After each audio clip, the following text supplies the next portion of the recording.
चलिए तो वीडियो को आज शुरू करते हैं। तो चैनल को सब्सक्राइब करें और बेल आइकन को दबाना ना भूलें ताकि हमारे जितने भी वीडियोस है उसके सारे नोटिफिकेशंस आपको टाइम टू टाइम मिल जाए। तो इस वीडियो को शुरू करते हैं। इसको ध्यान से देखिए, पूरे वीडियोस को देखिए। कहीं भी दिक्कत होता है तो ज़रूर इन्फॉर्म करिए यानी कमेंट करिए ताकि हम उसको और भी बेहतर तरीके से समझा सकें। तो चलिए आते हैं आज का चैप्टर पे। चलिए तो शुरू करते हैं आज का वीडियो। एक्सरसाइज 3.2 का क्वेश्चन नंबर 4 है। ये क्वेश्चन नंबर 4 को बनाएंगे अभी। क्वेश्चन नंबर 4 है, तो निम्नलिखित समीकरणों के युग्मों में से कौन सा युग्म संगत है या असंगत है।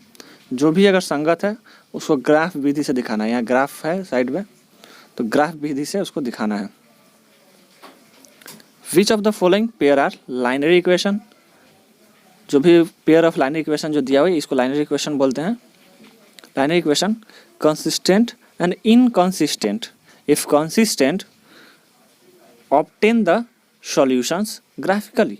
अगर कंसिस्टेंट है, जिसको हिंदी में बोलते हैं संगत है, तो उसको ग्राफिकल विधि से दिखाना है। तो पिछले क्लास हम लोग पढ़े थे कि संगत क्या होता है, तो जिसका एक भी सॉल्यूशन होता है। एक भी सॉल्यूशन होता है। हम लोग 3 पढ़े थे, जिसमें एक सॉल्यूशन होता है, इनफाइनाइट सॉल्यूशन होता है और एक भी सॉल्यूशन नहीं होता है। तो जिसका एक भी सॉल्यूशन हो, एक हो या इनफाइनाइट कोई भी, तो उसको संगत बोलते हैं। और जिसका कोई सॉल्यूशन होता है उसको असंगत बोलते हैं। चलिए तो आते हैं क्वेश्चन को सॉल्व करते हैं। इस क्वेश्चन में 4 तो दिया हुआ है। एक क्वेश्चन हम बनाएंगे, क्वेश्चन नंबर 1। बाकी आप लोगों को खुद सॉल्व करना है और बताना है कहाँ दिक्कत हुआ। चलिए तो समझते हैं क्वेश्चन को कैसे सॉल्व किया गया है। क्वेश्चन नंबर 1 है x + y = 5 and 2x + 2y = 10। लिखते हैं। फर्स्ट वाले से निकलेगा क्या, a1 b1 c1। a1 = 1, क्योंकि इसके आगे कुछ नहीं है यानी 1 है, इसके आगे कुछ नहीं है मतलब 1 है। b1 = 1 and c1 = 5। -5 होगा, क्यों? क्योंकि ये इक्वल टू के इधर है 5 है। जब इक्वल टू से इधर लाएंगे तो ये -5 हो जाएगा, इक्वल टू इधर 0 हो जाएगा। ठीक है, इक्वल टू से जैसे ही दूसरी साइड लेकर के जाते हैं तो साइन चेंज हो जाता है। तो इधर प्लस साइन था, कुछ नहीं मतलब प्लस साइन है, तो इधर नेगेटिव साइन यानी माइनस का साइन होगा।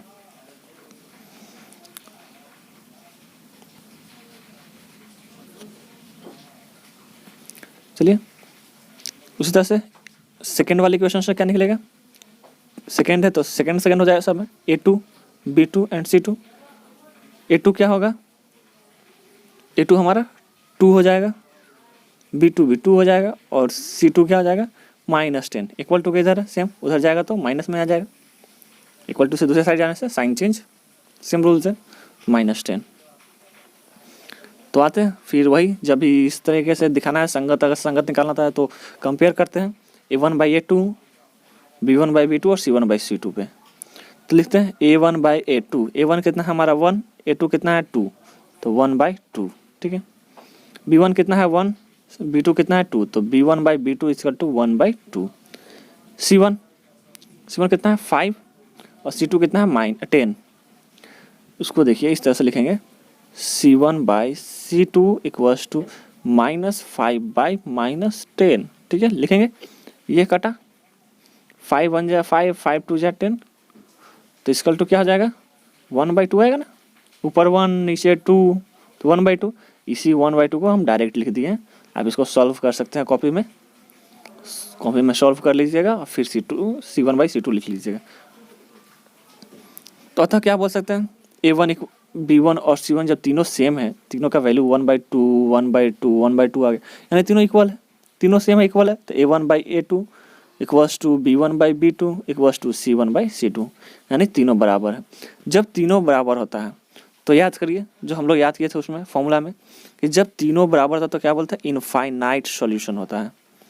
यानी याद करने का तरीका क्या बताए थे, कि जब एक भी गलती नहीं करेंगे तो बार बार मौका मिलेगा, इनफाइनाइट मौका मिलेगा। ठीक है, तो एक भी गलती नहीं हुआ यानी सब इक्वल है, तो इनफाइनाइट सॉल्यूशन। और इनफाइनाइट सॉल्यूशन के लिए ये क्या हो जाएगा, संगत हो जाएगा। संगत, जिसको इंग्लिश में हम लोग क्या बोलते हैं, कंसिस्टेंट लाइन। ठीक है, कंसिस्टेंट लाइन। चलिए तो आते हैं आगे ग्राफिकल विधि से सॉल्व करना है। तो क्या है, therefore the linear equation are consistent, pair of line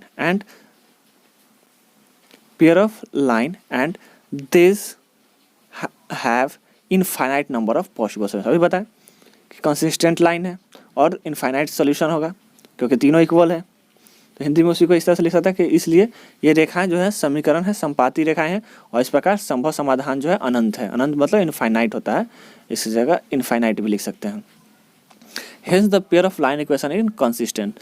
तो लाइन पेयर क्या होगा, कंसिस्टेंट होगा, इसलिए रैखिक समीकरण का जो जोड़ी है वो संगत होगा। संगत बोलते हैं कंसिस्टेंट को। अब हम लोग ग्राफ के लिए सॉल्व करेंगे। ग्राफ के लिए हम लोग को टेबल बनाना पड़ता है। तो फर्स्ट इक्वेशन को लिए, ये फर्स्ट इक्वेशन को लिए हम लोग, लिखना नहीं है, फर्स्ट इक्वेशन को लिए x plus y equals to 5 और x plus y equals to 5 है। तो x इक्वल टू क्या लिख सकते हैं हम लोग, 5 है ही, माइनस वाई लिखेंगे ना, तो इसी को यहाँ लिखे हैं। ठीक है, अब वैल्यू बैठाते हैं इसमें। एक बार y का वैल्यू 1 लिए तो बैठा के दिखाते हैं कैसे किए।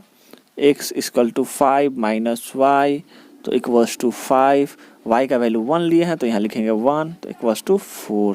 तो x इक्वल टू क्या आया, 4 आया, तो x इक्वल टू 4 लिख दिए। फिर से सेम इक्वेशन को बैठाते हैं। x प्लस वाई इक्वल्स, अच्छा x equals to 5 minus y, इसमें बैठाएंगे, इसी को तो सॉल्व किया ना इधर। y का वैल्यू 2 लेते हैं तो 5 माइनस 2 इक्वल्स टू 3 आया, ये रहा 3।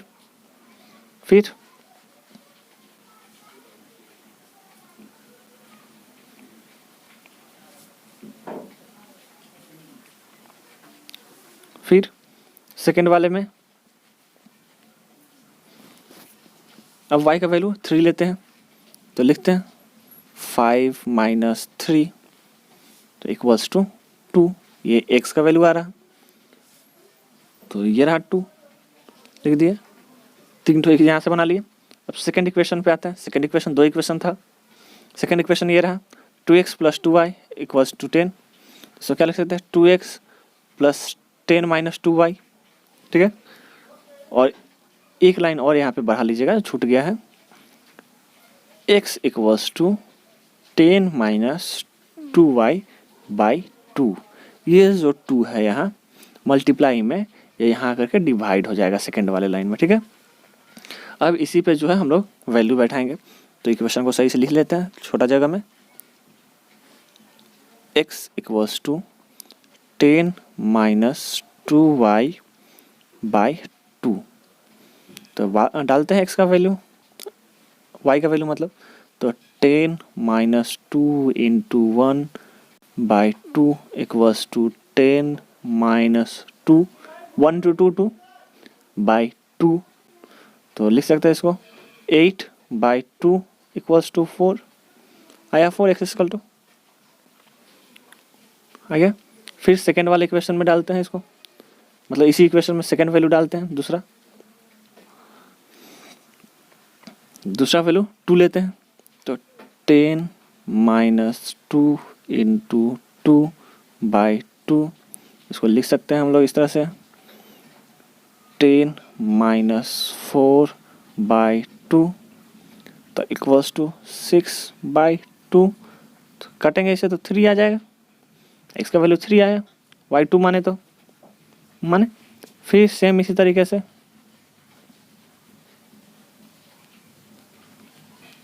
थर्ड में बैठा है, फिर से वैल्यू 3 हम लोग, तो 3 लेते हैं 2 इंटू 3, ये 10 तो साइन 10 माइनस 2 इंटू 3 बाई 2, तो क्या हो जाएगा यहाँ पे 10 माइनस 6 बाई 2।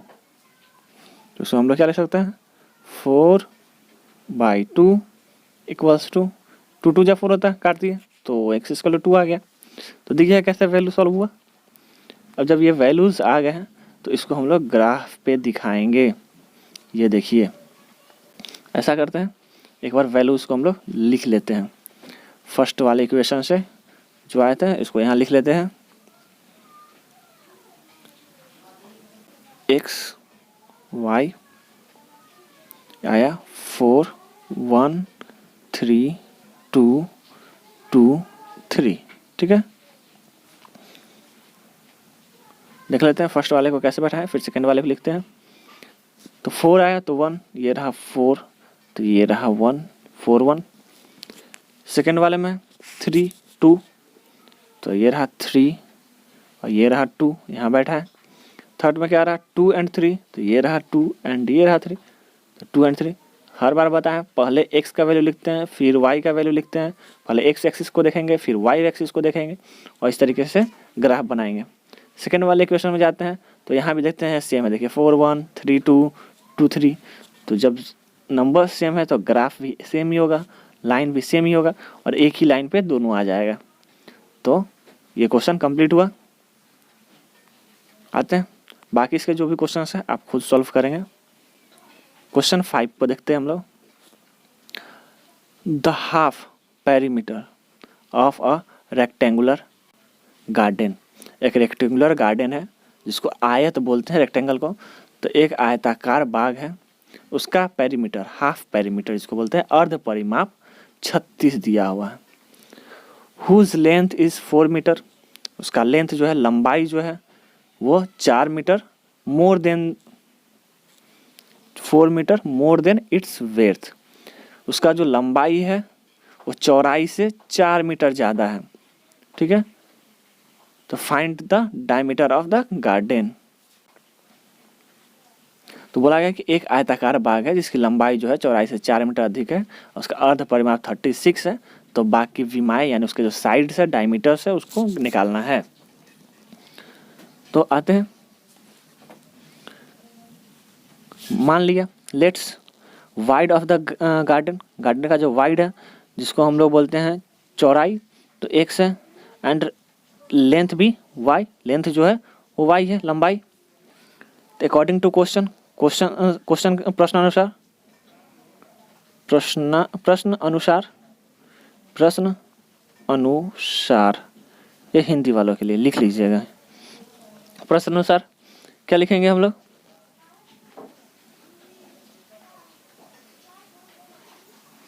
प्रश्न अनुसार क्या लिखेंगे? x माइनस वाई इक्वल 4, क्योंकि बोला है लंबाई जो है चौड़ाई से 4 मीटर ज़्यादा है, यानी लंबाई जितना होगा उससे 4 सेंटीमीटर कम होगा चौड़ाई। तो 4 कम कर दिए तो y से x को माइनस किए, यानी लंबाई से चौड़ाई को माइनस किए तो 4 बचा। और दूसरा दिया है उसका जो पेरीमीटर हम लोग पढ़े हैं, पेरीमीटर हम लोग पढ़े हैं ना, आयत का पेरीमीटर क्या पढ़े? 2 इंटू L प्लस बी। तो ये बोला है अर्ध परिमाप यानी हाफ पेरीमीटर बोला है। तो हाफ पेरीमीटर मतलब आधा, 2 से काट दिए तो क्या आया? L प्लस बी नहीं आया। L प्लस बी मतलब x प्लस वाई नहीं होगा। L मतलब लेंथ, b ब्रेथ जिसको बोलते हैं, वाइड इसमें दिया हुआ है वो। तो x प्लस वाई नहीं लिख सकते, y प्लस x नहीं लिख सकते 36, तो वही लिखे फर्स्ट वाला इक्वेशन 1, ये इक्वेशन 2। ठीक है, अब आते हैं आगे इक्वेशन 2 को। तो इक्वेशन 1 को लिए यहाँ से x minus y equals to 4, तो y इक्वल्स टू क्या लिख सकते हैं? यहाँ x माइनस में है, इधर गया प्लस में हो गया, तो y प्लस 4। तो लिखते हैं y plus y equals to 4 plus x का वैल्यू डालते हैं एक बार 8। तो यहाँ अगर x 8 लिखे, ये 4 है तो 12 नहीं हुआ, ये रहा y 12। एक बार यहीं पे 4 तो था ही, x का वैल्यू 0 डालते हैं तो इक्वल टू 4 नहीं होगा y। सेम क्वेश्चन में, इसी इक्वेशन में एक बार और डालना है। और ये पहले से 4 है, अगर हम x का वैल्यू 12 डाल दें तो क्या ये 16 नहीं होगा? अब बोलिएगा सर ये वैल्यू कैसे ले? वैल्यू कुछ भी ले सकते हैं, मगर ऐसा वैल्यू लिया जाए जो हमको ग्राफ में सजाने पे आसानी से आ सके। ये 16 लिए हैं, ये 12 आया है, ये 4 लिए हैं, ये 8 है, ये 12, ये सब 4 का टेबल में आता है। उसको हम लोग 4 का अगर टेबल से यहाँ पे लिख देते हैं तो आसानी से आ जाएगा। नंबरिंग सेम गैपिंग के साथ होना चाहिए। आगे देखते हैं, ग्राफ में और क्लियर हो जाएगा। सेकेंड इक्वेशन में x plus y equal to 16 लिखे थे, हाफ पैरामीटर, तो y इक्वल टू क्या ले सकते हैं, x 36 माइनस एक्स, ये प्लस में था, इधर इधर माइनस में आ गया। तो आइए लिखते हैं y equals to 36 minus x, तो क्या लिख सकते हैं यहाँ 36 माइनस एक्स का वैल्यू क्या डालते हैं 0, तो ये 36 आएगा, ये देखिए 36। फिर इस तरीके से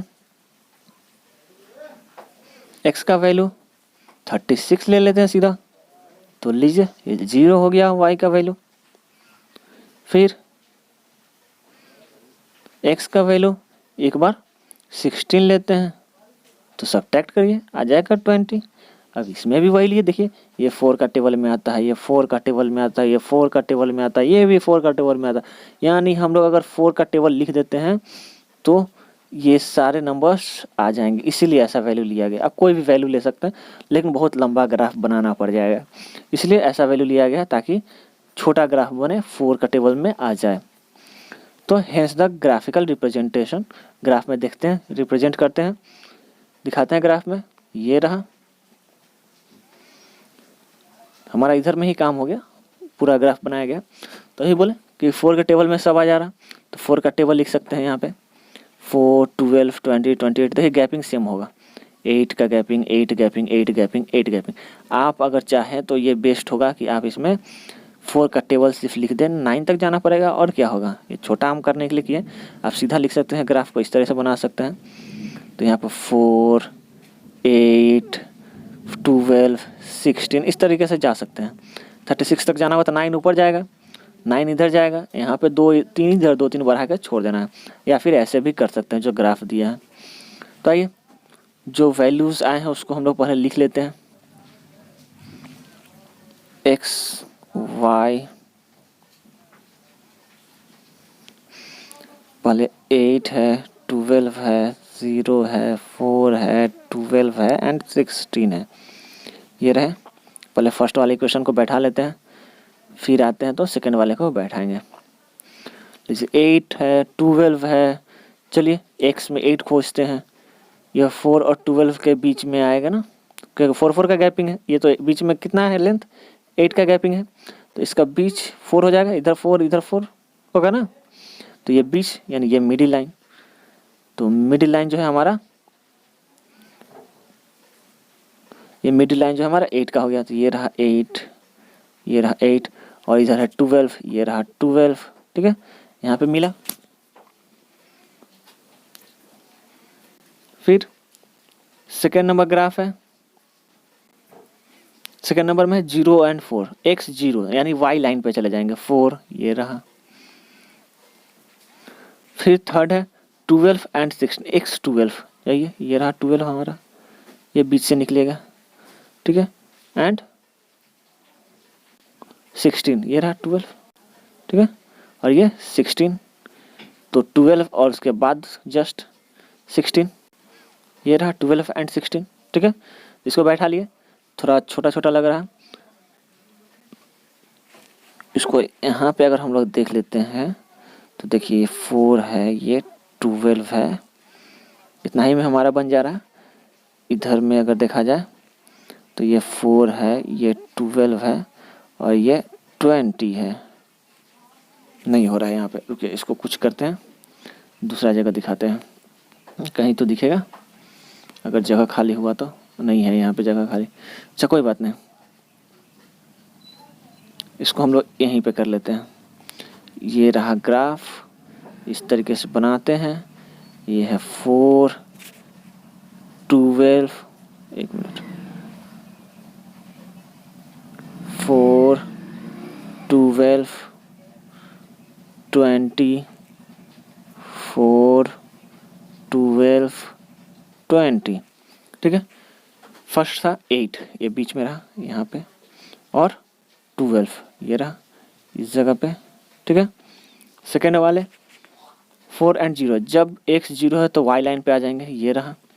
एंड थर्ड वाला 16 एंड 12, ये तो 12 था ही हमारा, और 16 कहाँ आएगा, ये बीच में, ठीक है। इस तरीके से लाइन बना था और ये एक लाइन खींचे थे। अब ग्राफ में दिख गया होगा। सेकेंड वाले को अगर देख लिया जाए तो देखिए उसी ग्राफ में सॉल्व कर देते हैं हम दिखा करके। 36 आगे बढ़ना पड़ेगा, तो आते हैं ग्राफ में। 0 है एंड 36 है, लिख लेते हैं, आसान रहेगा। 0 है, 36 है, फिर 36 है तो 0 है, और 16 है तो 20 है। आते हैं, ये रहा 0, x0 तो y पे आएंगे 36 यहाँ पे, उसके बाद y0 तो x पे आएंगे यहाँ 36, और उसके बाद है जो 0 हो गया वो लाइन का काम खत्म, जहाँ नंबर है उस पर जाएंगे अगर 0 आ जाता है तो, और नंबर है तो बीच में आएगा। फिर 16 है और 20 है, x 16 तो ये रहा यहाँ पे 16 आएगा, और y 20 ये रहा यहाँ पे, ये देखिए। अब इस लाइनिंग को बढ़ाएं, इस लाइनिंग को बढ़ाएं तो कटा यहाँ पे, देखिए यहाँ पे कटा, ये रहा पॉइंट 16 एंड 20 पे। चलिए आगे देखते हैं क्या दिया गया है।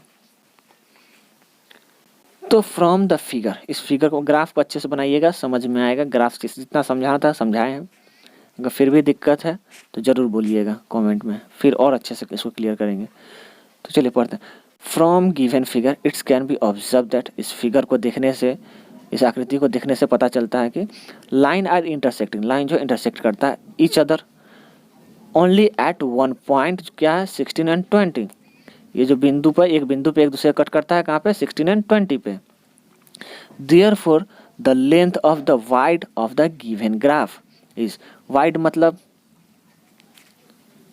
और अच्छा wide, therefore the length and wide, अच्छा दोनों दे दिया, लेंथ एंड वाइड दोनों दे दिया, लंबाई और चौड़ाई, ठीक है। वाइड चौड़ाई होता है और लंबाई होता है लंबाई और चौड़ाई। तो क्वेश्चन एक बार जब हम लोग सॉल्व करना शुरू किए थे वहाँ पे एक बार देखिए पहले ध्यान से क्या बोला गया क्वेश्चन में, क्या हम लोग माने क्या है सबसे पहले। तो देखिए वाइड किसको माने हम लोग, वाइड हमारा x है, x है वाइड, जिसको चौड़ाई बोलते हैं, चौड़ाई, और y है हमारा लेंथ, जिसको लंबाई बोलते हैं, है ना। अब आइए जहां हम लोग अभी पढ़े थे,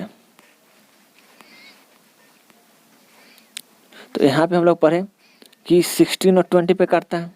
तो फर्स्ट वाला तो 16 जो है वो x हुआ, क्योंकि आगे x को लिखते हैं, और बाद वाले को y में लिखते हैं, क्योंकि बाद में y लिखते हैं, पहले x को लिखते हैं। x किसको माने हैं, चौड़ाई को, तो ये चौड़ाई जो हो गया हमारा 16 और लंबाई जो हो गया हमारा 20, ठीक है।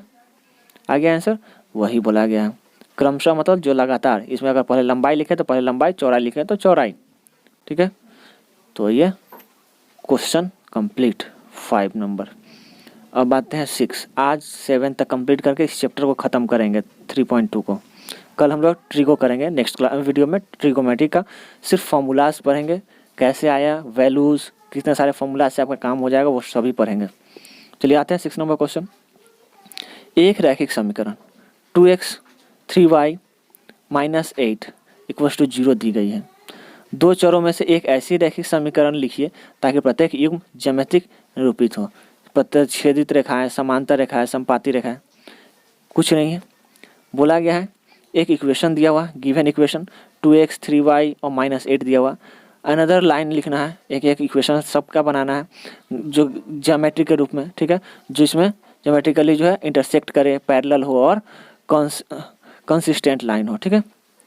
आइए शुरू करते हैं, थोड़ा जल्दी जल्दी, लंबा वीडियो हो रहा है आज का। तो फर्स्ट में है प्रतिच्छेदित करती रेखा, इंटरसेक्टिंग लाइन। तो कंडीशन क्या है इंटरसेक्टिंग लाइन के लिए, a1/a2 not equals to b1/b2 होना चाहिए, यानी a1/a2 जो है b1/b2 के बराबर नहीं होना चाहिए।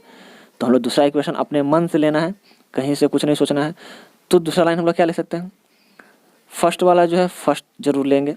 फर्स्ट में इसमें जो 2x है तो 2x को हम लोग लिखे हैं, देखिए क्वेश्चन देखिए 2x है तो यहाँ 2x को लिखे हैं, उसका सेकेंड वाला इक्वल नहीं होना चाहिए। यहाँ 3 है, यहाँ 3 को छोड़कर कोई और नंबर लेंगे, क्योंकि 2 तो लिए हैं फर्स्ट में और सेकेंड में भी 2 ले लिया है, ये कट करके तो 1 आ जाता है। दैट मीन्स यहाँ 3 नहीं ले सकते, अगर 3 लेंगे तो वो भी 1 आ जाएगा, जो A1/A2 इक्वल्स टू B1/B2 हो जाएगा, जो फिर कंडीशन फॉलो नहीं करेगा। उसके अलावा कोई भी नंबर यहाँ पर ले सकते हैं, और सी का तो हमको यूज़ ही नहीं है, तो सी का कोई भी नंबर ले, कोई फ़र्क नहीं पड़ता है। अपने हिसाब से वैल्यू लेना है, कोई प्रॉब्लम नहीं है। 4 लिए हैं हम, आप 5 ले सकते हैं, 6 ले सकते हैं, 7 ले सकते हैं, कुछ भी ले सकते हैं, 3 को छोड़कर 2 भी लिख सकते हैं। A1/A2 2 इसमें तो है, और इसमें भी 2 माने हैं तो 2, इसका 4 लिए हैं तो B2 4 हो जाएगा, और इसका प्लस में 3 है तो 3/4 और 1/2 यानी 1/2 तो 1 हो गया, और ये 3/4 ये कभी इक्वल होगा नहीं होगा, तो हम लोग क्लियरली बोल सकते हैं A1/A2 not equals to B1/B2। First वाला इक्वेशन को दे दिए। सेकेंड वाले में उसी तरह है, पैरेलल लाइंस होना चाहिए। पैरेलल लाइंस का क्या कंडीशन है, A1/A2 equals to B1/B2 not equals to C1/C2 है। दो ठो फर्स्ट वाला इक्वल होगा, फर्स्ट का दोनों इक्वल होगा, तीसरा वाला रेशियो इक्वल नहीं होगा। पहले भी हम बताए थे, जो कंडीशंस हम पहले शुरू फर्स्ट वीडियो में इसमें बताया था, उसको याद करना जरूरी है और समझना भी, हम समझाए भी थे, अच्छे से करिएगा, हो जाएगा, तभी ये सब बनेगा। चलिए तो इस पर भी फिर से मानते हैं वैल्यू। तो क्वेश्चन लेते हैं। फर्स्ट वाले में तो हमारा क्या था इक्वेशन, 2x + 3y - 8 = 0। चेक कर लीजिए सही लिखे हैं कि नहीं। हाँ जी एकदम सही है, इसको मिटाएंगे नहीं, यही रहेगा। सेकेंड में लेना है A1/A2 इक्वल होना चाहिए। A1/A2 जो है हमारा इक्वल होना चाहिए, तो A1 हमको 2 ही लेना पड़ेगा, 2x, या फिर 2 नहीं लेकर करके हम लोग कोई भी अगर वैल्यू, फर्स्ट वाले वैल्यू को कुछ भी ले सकते हैं, उससे हमारा क्या होगा, सेकेंड वाले को उसके हिसाब से सजाना होगा। तो यहाँ हम लिए हैं 4, यहाँ हम लिए हैं 4, ठीक है, देखिए 4, तो लिखते हैं A1/A2 इक्वल्स टू क्या ले होगा, 2/4 यानी 1/2 लिखेंगे। ऊपर 1 होगा तो नीचे 2 होगा, यानी ऊपर में जो नंबर लेंगे उसका दोगुना नंबर हमको नीचे लेना होगा। तो लेते हैं दोगुना नंबर। सेकेंड वाले में भी, फर्स्ट वाले का तो जो हमने इक्वेशन बनाया उसके हिसाब से सेकेंड वाले को इक्वल करना है, सेकेंड वाले में वैल्यू लेते हैं। फर्स्ट वाले में 3 है, फर्स्ट वाले में यहाँ 3 है, तो यहाँ पे उसका डबल वैल्यू 6 लेंगे, ठीक है। और थर्ड वाले को हमको इक्वल नहीं करना है, यानी 8 है तो हम 16 नहीं लेंगे, उसके अलावा कोई भी नंबर यहाँ लिख सकते हैं, तो हम क्यों ना उसी नंबर को लिख दें। उसी नंबर को हम लिख दिए हैं यहाँ पे, कोई दिक्कत नहीं है, कुछ भी ले सकते हैं। 16 के अलावा कोई भी वैल्यू यहाँ हम ले सकते हैं, ठीक है। तो देखिए 1/2 तो आ ही जाएगा, क्योंकि हम उस तरह से वैल्यू भी दिए हैं। और -8/-8 = 1 होता है, यहाँ क्लियरली बोल सकते हैं ये दोनों तो बराबर आ रहा वैल्यू, ये नहीं आ रहा, यानी A1/A2 not equals to C1/C2, या फिर इस तरह से बोलिए A1/A2 equals to B1/B2 not equals to C1/C2, ठीक है। आते हैं, इसका एक और कंडीशन है,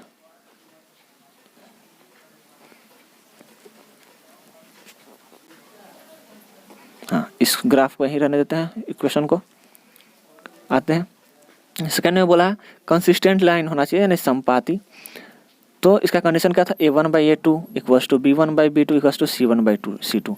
देखिए यहाँ पे अभी हम लोग को जो भी लेंगे सब सेम लेंगे, तो फर्स्ट में कुछ भी मान सकते हैं, सेकेंड वाले से अच्छा मानना है। फर्स्ट में जो हम लोग लिए थे, अगर इससे पहले वाले इक्वेशन में 4 लिए थे, फिर 6 लिए थे, तो इसके बाद 16 लेना होगा, तभी ये वैल्यू सेटिस्फाई करेगा।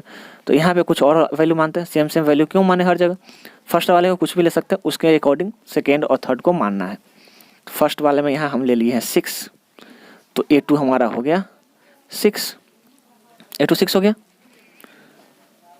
तो देखिए A1/A2 क्या होगा, A1/A2 इक्वल्स टू, फर्स्ट वाले में 2 है और सेकेंड वाला 6 लिए हैं, तो ये 1 बार में 2, ये 3 बार में 6, 2 से अगर काटते हैं तो 1/3 आया ना। इसका मतलब क्या है, अब जब भी वैल्यू लेंगे हमको तीनों इक्वल करना है, तो ऊपर में जो वैल्यू दिया हुआ है, यानी यहाँ जो वैल्यू दिया हुआ उसका 3 गुना जो है नेक्स्ट वाला इक्वेशन जो हम लोग मानेंगे उसमें वैल्यू लेंगे। कितना 3 गुना।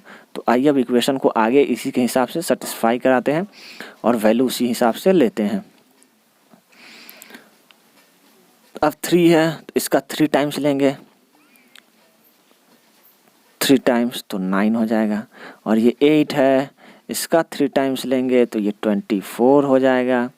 तो 9 और 24 लेना है, लीजिए ले लिए 9 एंड 24। साइन वही रहेगा, साइन में नो चेंज।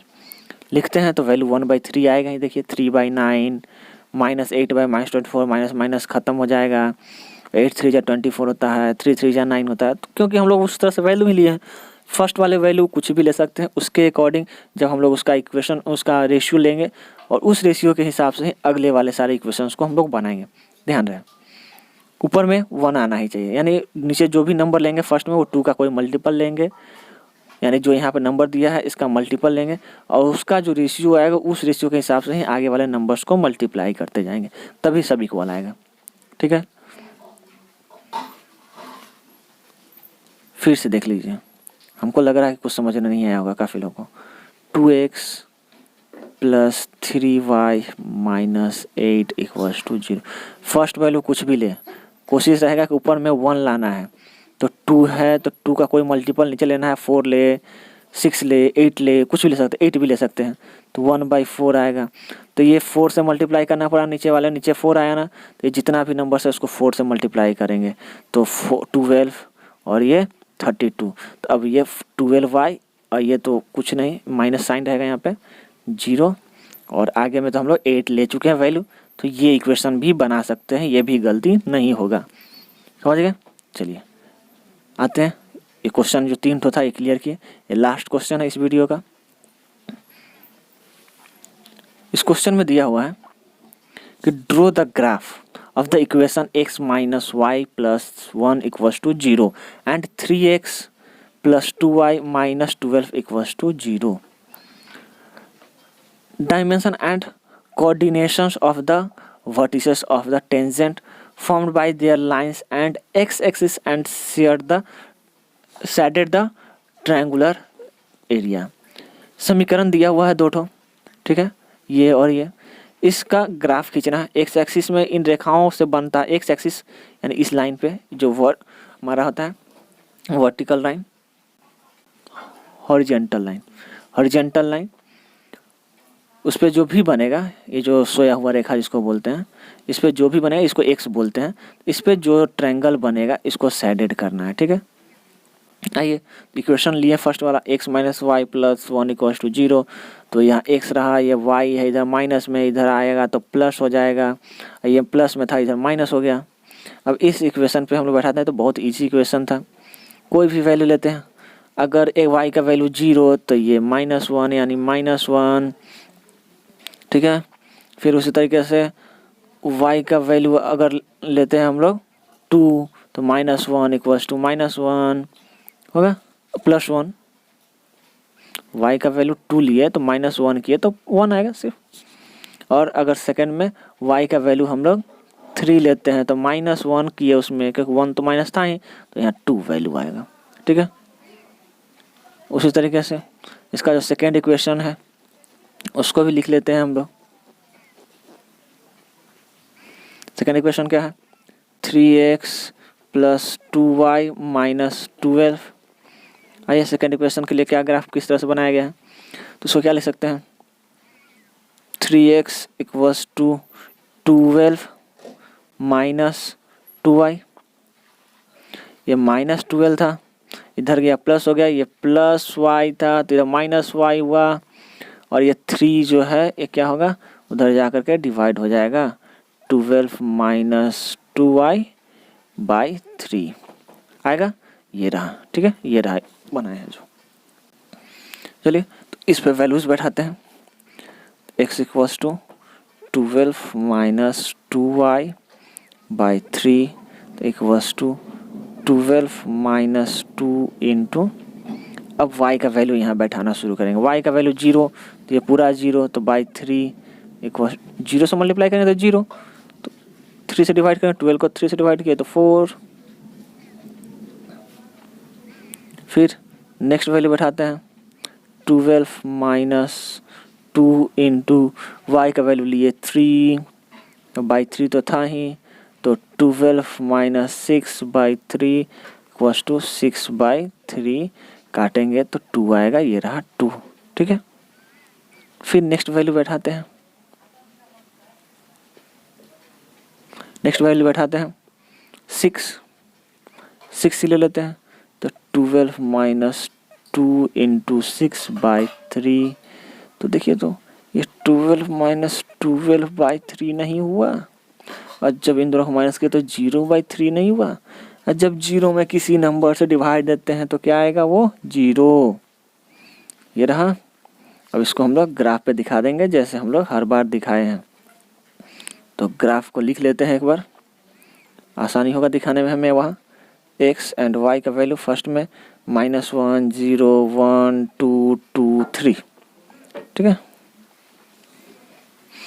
आइए ग्राफ पे देखते हैं, -1 यहाँ 0, y 0 है तो x पे आ जाएगा, ठीक है। सेकेंड 1 और 2, x 1 है तो ये रहा 1, और इसका 2 तो यहाँ जाएंगे, ये रहा 2, ठीक है। उसके बाद 2 एंड 3, इसका वैल्यू 2, x का वैल्यू यहाँ पे है 2, और यहाँ पे इसका वैल्यू 3, तो ये रहा 2 एंड 3, ठीक है। सेकेंड वाले के लिए देख लेते हैं, 4 है और 0 है, y 0 है तो x पे जाएंगे 4, फिर 2 है एंड 3 है तो ये रहा 2 एंड 3, तो पिछले वाले में भी था, और 0 है एंड 6, x 0 है तो y पे जाएंगे 0 एंड 6, ठीक है। तो ये लाइनिंग बनेगा जब खींचिएगा तो, और ये जो ट्रायंगल बना बोला ना x एक्सिस से जो बनेगा, बन तो रहा है यहाँ भी, देखिए बन तो रहा है यहाँ भी, लेकिन इसको नहीं लेना, वहाँ बोला है x एक्सिस पे जो बनेगा, x एक्सिस पे ये बन रहा है, ये तो इसको शेडेड करना है, ये लीजिए शेडेड किए, यही है, यही था आज का लास्ट क्वेश्चन, इसको हम लोग कंप्लीट किया है। तो इस तरह से लिख सकते हैं, from the figure we can observe that the line are intersecting each other at 2 and 3 पे, 2 एंड 3 पे इंटरसेक्ट किया, देखें ही कटा है एक्स एक्सिस पे, at -0 -1 and 0 and 0 and 4, x axis पे -0 और 1 और 0 4 पे कटा, therefore the value of triangle are 2 3 -1 0 and 4 0, जहाँ कटा है वो वैल्यू, और एक्स एक्सिस पे जो दोनों वैल्यू था वो लिखे हैं। हिंदी में बोला जाए तो आकृति में देखा गया है कि रेखाएं जो एक दूसरे को 2 और 3 पे काटती है, और एक्स एक्सिस पे -1 और 0 पे काटता है, और 4 और 0 पे भी काटता है, ये 0 है। अतः प्रतिच्छेदित रेखा जो है तो त्रिभुज के जो कोने हैं वो कोना क्या है, 2 3 -1 0 और 4 एंड 0, ठीक है। यही लिखना था और दिखाना था, तो ये कंप्लीट हो गया। तो वीडियो को लाइक करें और सब्सक्राइब करें, और बेल आइकन को ज़रूर दबाएं, बेल आइकन को ज़रूर दबाएं ताकि हमारे जो भी वीडियोज़ हैं आपको मिलते रहें। चलिए धन्यवाद, वीडियो को ख़त्म करते हैं।